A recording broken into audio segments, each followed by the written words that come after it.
ಪ್ರತಿ ಕೆಲಸಕ್ಕೂ ಫಲ ಇಹುದು, ದೇವರ ಮಗನ ತೀರ್ಪು ಇದು. ಮಂದೆಯ ನೆರಡು ಭಾಗ ಮಾಡುವರು, ರಾಜಾಧಿರಾಜ ತಿರುಗಿ ಬರುವರು. ಅವರ ಮಾತನು ಕೇಳಿದ ಮೇಕೆಗೆ ಎಂದು ಕಷ್ಟವಿಲ್ಲ. ನೀ ಯೌವನದಲ್ಲಿ ದೇವರ ನೆನೆದರೆ ಎರಡನೇ ಸಾವಿಲ್ಲ. ನೀ ಯೌವನದಲ್ಲಿ ದೇವರ ನೆನೆದರೆ ಎರಡನೇ ಸಾವಿಲ್ಲ. ಹೊಸರಾಗ ಹಾಡಿರಿ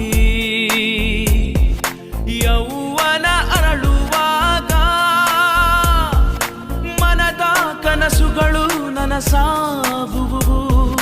ಕಣ್ಣಿನ ಸಹಾಯದಿ ಹೊಸರಾಗ ಹಾಡಿರಿ.